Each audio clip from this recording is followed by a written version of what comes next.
आस्था और श्रद्धा का महापर्व दरभंगा में शांतिपूर्ण वातावरण में संपन्न छठ पूजा का सुबह के अर्घ्य के साथ संपन्न हुआ। मंगलवार की प्रातः बेला में जब पहली किरणों ने धरती को स्पर्श किया तब पूरे दरभंगा शहर में आस्था और श्रद्धा का सागर उमड़ पड़ा। महाआस्था का पर्व छठ पूजा अपने चरम पर पहुंच गया। शहर के विभिन्न तालाबों, पोखरों, कृत्रिम घाटों पर हजारों की संख्या में श्रद्धालु महिलाएं और पुरुष सूर्यदेव को सुबह का अर्घ्य अर्पित करते हुए नजर आए। व्रतियों ने उदयमान सूर्य को दूध, जल और ठेकुआ जैसे पारंपरिक प्रसादों से अर्घ्य अर्पित कर परिवार की सुख समृद्धि, आरोग्यता और कल्याण की कामना की। दरभंगा शहर के कन्हैया मिश्र पोखर वार्ड नंबर 47, इसके अलावा जेल पोखर, लहरियासराय, सैदनगर, काली स्थान पोखर, नाका नंबर 7 पोखर, लोहिया चौक, कचहरी पोखर, बाकर गंज, लहरियासराय, हरिबोल पोखर वार्ड नंबर 21, दरभंगा, हराई पोखर दरभंगा, मिर्जापुर गौशाला के पास स्थित पोखर, मनहर लाल भगवान दास कृत्रिम तालाब और मौलागंज अवस्थित कृत्रिम तालाब सहित कई अन्य छठ घाटों पर व्रतियों की भारी भीड़ देखने को मिली। श्रद्धालुओं का यह जनसैलाब चारों ओर एक अद्भुत धार्मिक वातावरण बना रहा। पूरे शहर के छठ घाटों को रंग बिरंगी रोशनी, आकर्षक सजावट और खूबसूरत बल्बों से जगमगाया गया था। छठ घाटों की रौनक और शांति का माहौल लोगों को अपनी ओर आकर्षित करता रहा। हर तरफ जय छठी मैया के जय घोष और भजन की गूंज से पूरा दरभंगा शहर भक्तिमय हो गया। प्रशासन की ओर से सुरक्षा के कड़े इंतजाम किए गए थे। भीड़ को नियंत्रित करने और किसी भी अप्रिय स्थिति से बचने के लिए पुलिस बलों की बड़ी तैनाती की गई थी। वहीं एनडीआरएफ की टीम भी बड़े तालाबों में लगातार कैंप करती रही ताकि श्रद्धालुओं की सुरक्षा सुनिश्चित की जा सके। पीटीएन न्यूज की कैमरा टीम ने इस पूरे महापर्व की कवरेज की। हमारे संवाददाता सरफराज आलम ने शहर के लगभग कई प्रमुख छठ घाटों से श्रद्धा और भक्ति के अद्भुत दृश्य आप तक पहुंचाने का काम किया है।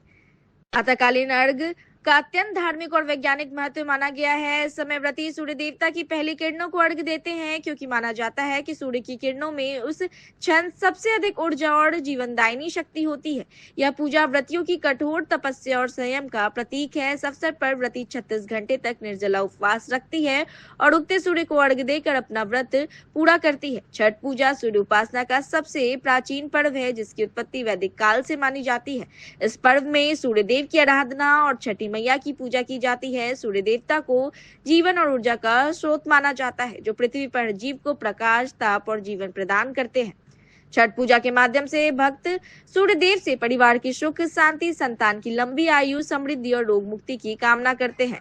लोक मान्यता के अनुसार छठ पूजा केवल धार्मिक अनुष्ठान नहीं बल्कि एक जीवन शैली है जो शुद्धता, संयम, प्रकृति के प्रति सम्मान का संदेश देती है। यह पर्व परिवार, समाज और पर्यावरण के बीच संतुलन बनाए रखने की प्रेरणा देता है। इस प्रकार मंगलवार को प्रातःकालीन अर्घ्य के साथ ही दरभंगा में आस्था, श्रद्धा और भक्ति का महापर्व छठ पूजा शांतिपूर्ण हर्षोल्लास के वातावरण में संपन्न हुआ।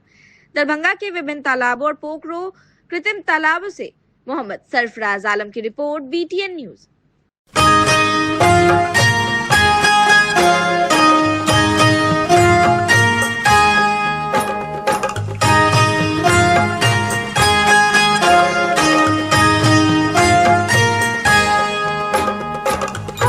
biharmasti.in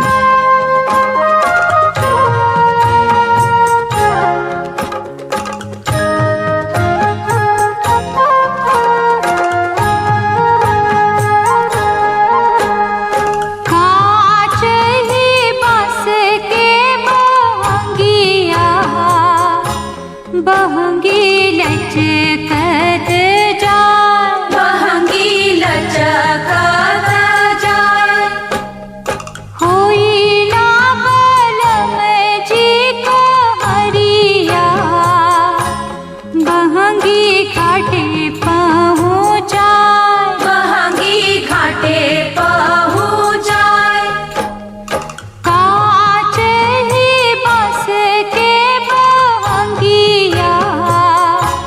बहंगी लचकत जाए, बहंगी लचकत जाए।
मैया के जाय।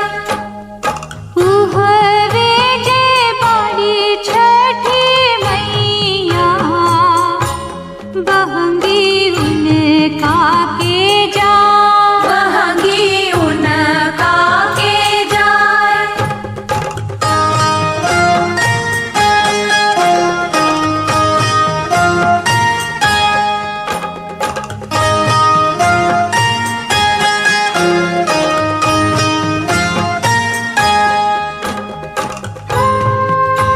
biharmasti.in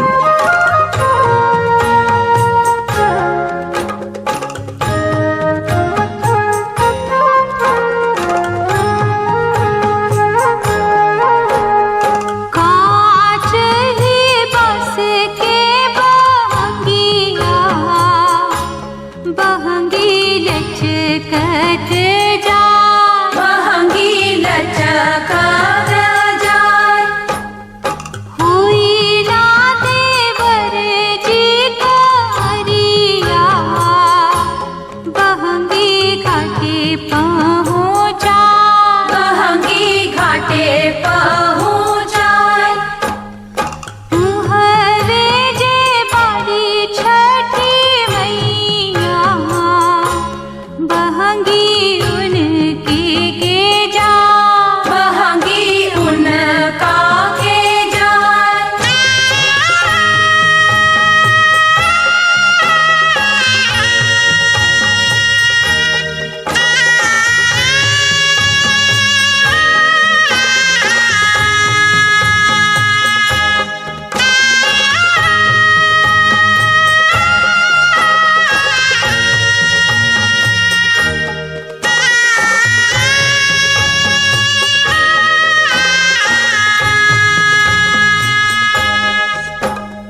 बाट जे पूछे ना बटोहिया, बहंगी के करा के जाय। बहंगी के करा के जाय। दूत आन्हर हवे रे बटोहिया, बहंगी छठ मैया के जाय। बहंगी छठ मैया के जाय। उहवे जे बाड़ी छठी मैया, बहंगी उनका के जाय। बहंगी उनका के जाय।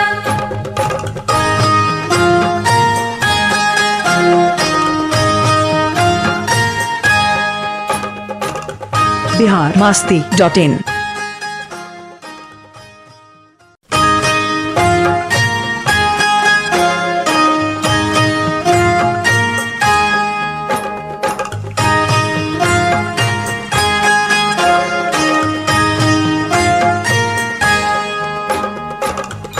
biharmasti.in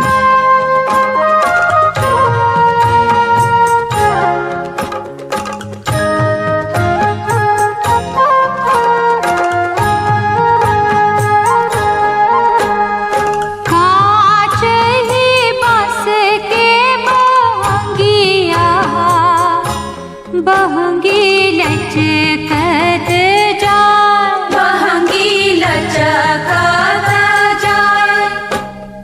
हुई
मैया के जाय।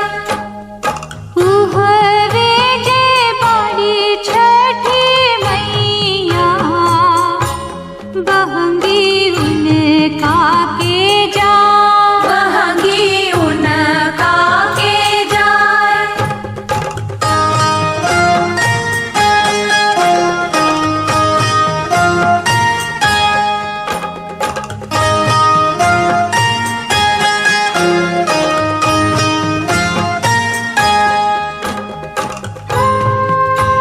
biharmasti.in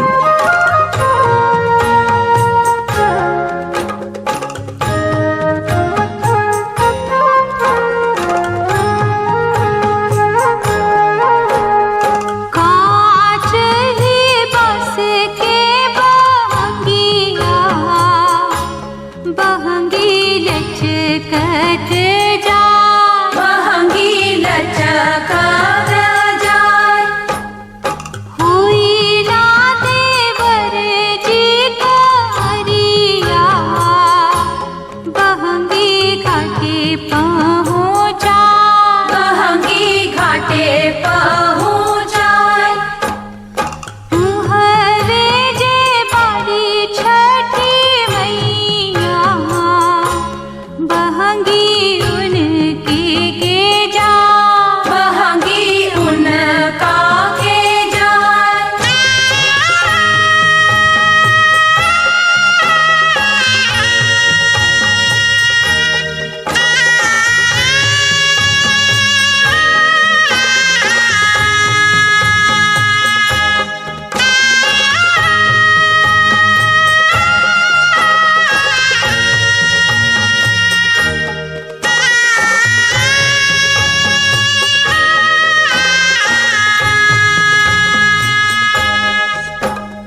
बाट जे पूछेला बटोहिया, बहंगी के करा के जाय। बहंगी के करा के जाय।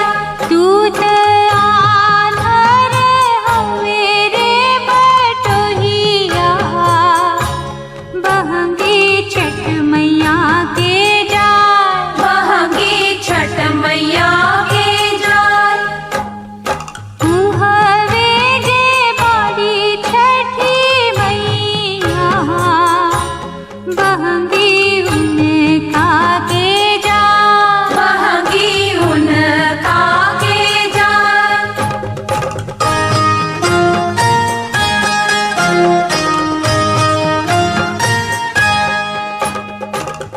biharmasti.in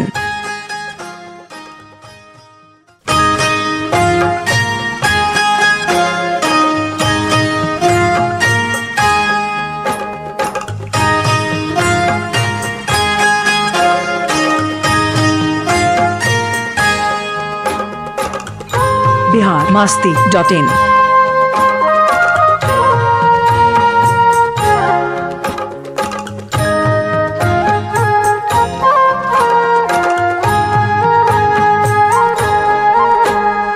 कांच ही बस के बहंगिया, बहंगी लचकत जाय। बहंगी लचकत जाय।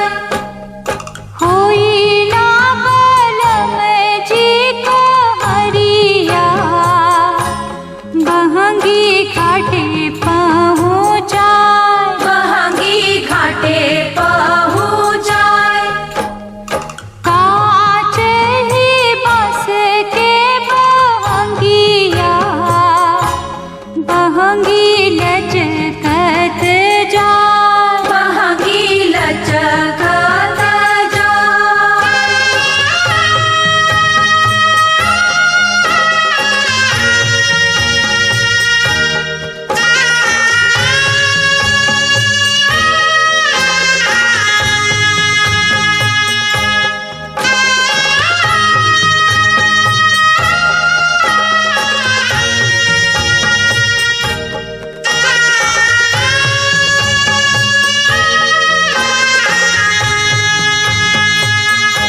बहंगी के करा के जा, बहंगी के करा के जाय।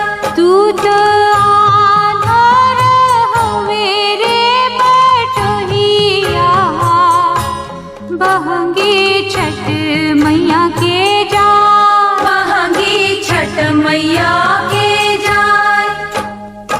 उहवे जे बाड़ी छठी मैया, बहंगी उनका के जा, बहंगी उनका के जाय।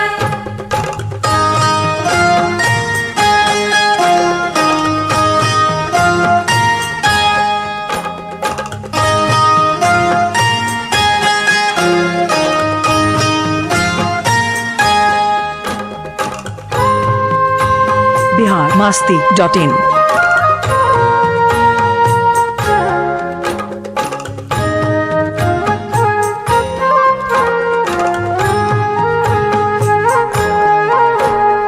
कांच ही बस के बहंगिया, बहंगी लचकत जा, बहंगी लचकत जाय। हुई ना देवर जी करिया, बहंगी घाटे पहुँचा, बहंगी घाटे पहुँचाय। उहवे जे बाड़ी छठी मैया, बहंगी उनके के जा, बहंगी उनका के जाय।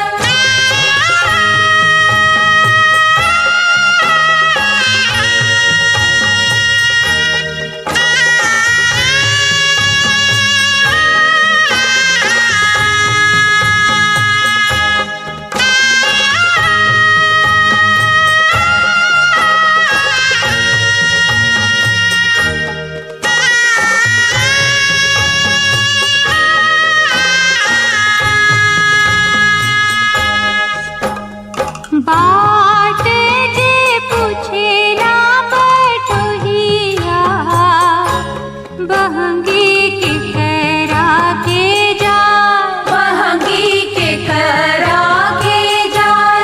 तू तो आधार हवे रे बटोहिया, बहंगी छठ मैया के जा, बहंगी छठ मैया के जाय।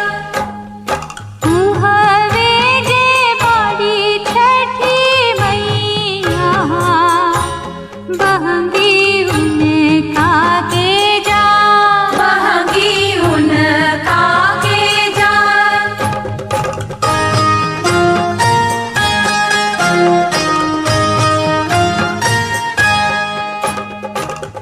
biharmasti.in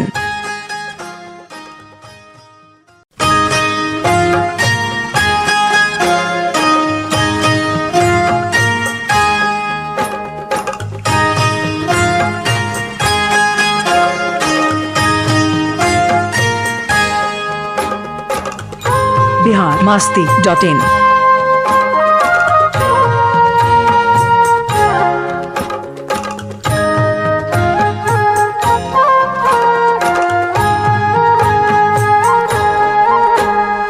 कांच ही बस के बहंगिया, बहंगी लचकत जा, बहंगी लचकत जाय। हुई ना बलम जी हरिया, बहंगी घाटे पहुँचा, बहंगी घाटे पहुँचाय। कांच ही बस के बहंगिया, बहंगी लचकत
biharmasti.in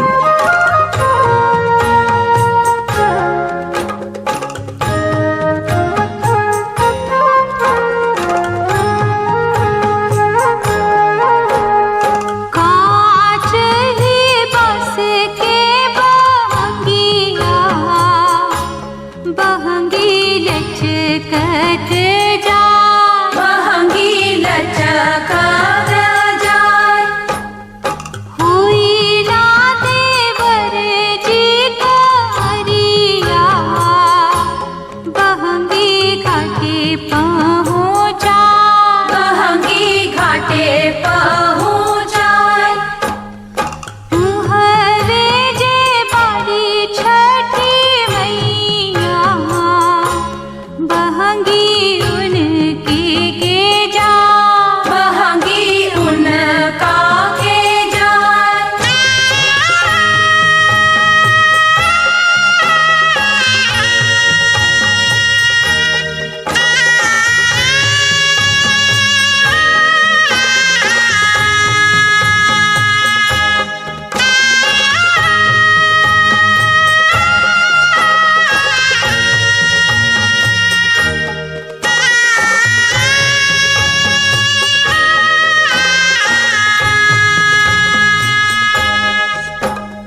बाट जे पूछेला बटोहिया बहंगी के करा के जा बहंगी के करा के जाय तू त आंधर हवे रे बटोहिया बहंगी छठ मैया के जा बहंगी छठ मैया के जाय तू हवे जे बाड़ी छठी मैया बहंगी उनका के जा बहंगी उनका के जाय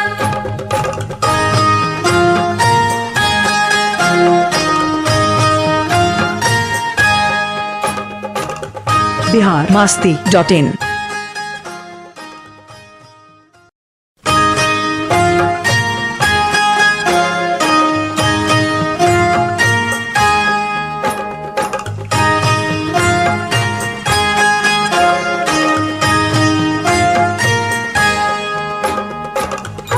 biharmasti.in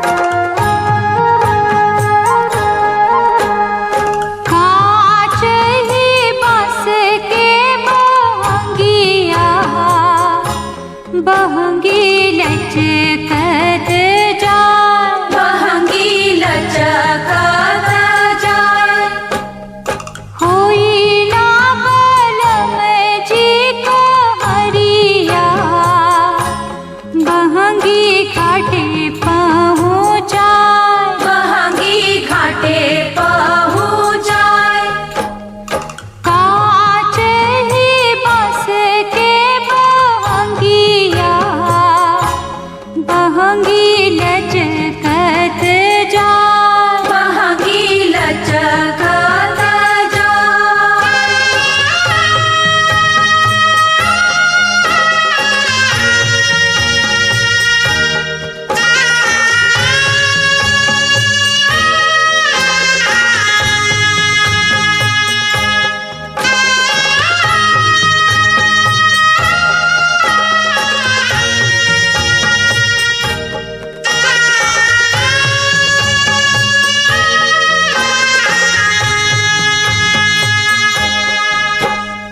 बाट जे पूछेला बटोहिया होली मैरी इंटरनेशनल स्कूल की ओर से दीपों का पर्व दीपावली, भैया दूज, चित्रगुप्त पूजा, आस्था का महापर्व छठ की ढेर सारी शुभकामना बधाई देता हूं। और इस साल दिवाली का माहौल या छठ का जो हम लोग का पर्व का जी स्थिति नदियों का है, खास कर करके जो नदी में पर्व होता है, नदी में बहुत पानी आ चुका है, आ गया है। इसलिए आपके माध्यम से हम सभी लोगों को आग्रह करेंगे कि अपने जीवन की रक्षा करते हुए पर्व को हर उल्लास के साथ मनाएं। हम यहाँ के जितने भी स्कूली बच्चों, यहाँ के गुरुजन, यहाँ के पदाधिकारी, हमारे मीडिया के बंधुओं, सभी को दीपों का पर्व दीपावली, आस्था का पर्व, आस्था का महापर्व छठ का ढेर सारी बधाई देता हूँ, शुभकामना देता हूँ। और आप लोग भी इसी तरह हर उल्लास के साथ दिवाली और छठ मनाएं। एक बात जरूर ध्यान में रखें कि जब हम दिवाली की खुशियां मना रहे होते हैं तो हमारे आस पड़ोस में अगर कोई इस तरह के परिवार जो असहाय, अनाथ, किसी मुसीबत विपत्ति में हो, उसको अगर थोड़ा हम अपनी खुशी में साथ ले लेते हैं तो शायद ये हमारी खुशियां, हमारी दिवाली की जो उल्लास है, हर उल्लास है, वो दुगुनी हो जाएगी। मैं पुनः अपनी स्कूल परिवार की ओर से आप सभी को पर्व, आस्था का महापर्व छठ और दिवाली का ढेर सारी शुभकामना बधाई देता हूँ। महात्मा गांधी शिक्षण संस्थान परिवार की ओर से आप सभी को दीपावली, गोवर्धन पूजा, भाई दूज एवं छठ पर्व की हार्दिक शुभकामनाएं। दीपों का यह पर्व आपके जीवन से अंधकार मिटाए, गोवर्धन पूजा का यह पावन दिन प्रकृति, आस्था और संरक्षण का संदेश दे, भाई दूज का स्नेह रिश्तों की डोर को और भी मजबूत करे, छठी मैया का आशीर्वाद आपके जीवन में सुख, शांति और समृद्धि का दीप जलाए।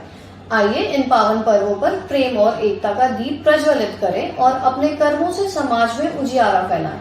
महात्मा गांधी शिक्षण संस्थान परिवार प्रार्थना करता है कि यह पर्व आपके जीवन में नई ऊर्जा, उज्जवल भविष्य और असीम सफलता लेकर आए। धन्यवाद। बहंगी के करा के जा, बहंगी के करा के जाए, तू तो आधार हवे रे बटोहिया। बहंगी छठ मैया के जा, बहंगी छठ मैया के जाए, उहवे जे बाड़ी छठी मैया। बहंगी उनका के जा, बहंगी उनका के जाए,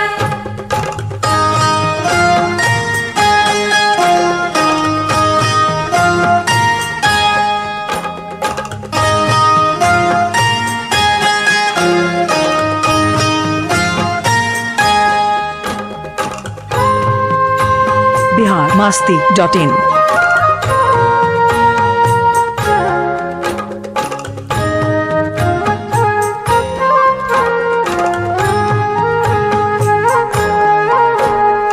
कांच ही बस के बहंगिया।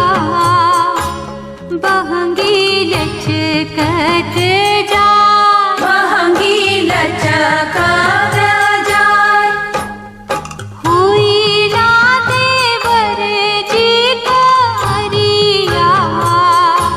बहंगी घाटे पहुँचा, बहंगी घाटे पहुँचाए, हवे जे बाड़ी छठी मैया। बहंगी उनके के जा, बहंगी उनका के जाए,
बहंगी के करा के जाय बहंगी के करा के जाय दूत आन्हर हवेरे बटोहिया बहंगी छठ मैया के जाय बहंगी छठ मैया के जाय उहवे जे बाड़ी छठी मैया बहंगी